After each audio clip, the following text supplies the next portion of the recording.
এই যে দেখেন আমরা বাচ্চাদেরকে কি খাওয়াই বা খাওয়াচ্ছি।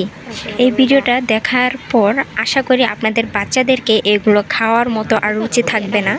এটা একটু যদি ভালো করে লক্ষ্য করেন ভিডিওটাতে, তাহলে কিন্তু দেখতে পাবেন যে জুসের কিন্তু ডেটটা পুরো রয়েছে।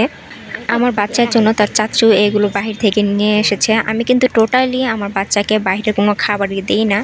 যতটুকু দিই ঘরের ভিতরের খাবারগুলো আমি রান্না করে খাওয়ানোর চেষ্টা করি, যতটাই কষ্ট হোক না কেন। ওর চাচু এনেছে বলে সেগুলো ফেলিনি, আমরাই খেয়ে নিয়েছি। আর এই দুটো জুস রেখে দিয়েছিলাম, আমি আর খাইনি। তো কালকে হঠাৎ করে আমার ছোট ভাই বের করেছে খাওয়ার জন্য। খেতে খেতে অর্ধেক প্রায় খেয়েই ফেলেছে। খাওয়ার পর খেতে খেতে শেষ পর্যায়ে তার মুখে কালো একটা কিছু ঢুকে যায়, সে তাড়াতাড়ি বমি করতে শুরু করে। আর তারপর আমরা ভিডিওটা করি। দেখুন এর মধ্যে কি পাইপটা কিন্তু কালো হয়ে গিয়েছে, আর ভিতরে দেখেন যে বোতলটা রয়েছে সেটা কিন্তু পুরোটাই একদম ছাতা পড়ে গিয়েছে। আমরা বাইরে গেলে কিন্তু এই পানীয় জাতীয় খাবারের উপরে একটু ভরসা বেশি করি বাচ্চাদের জন্য। আর দেখুন এই বিশ্বস্ত খাবারগুলো দেখুন কী অবস্থা। এগুলো অ্যাকচুয়ালি বাচ্চাদের খাওয়ালে বাচ্চারা মরণব্যাধি রোগে ভুগবে।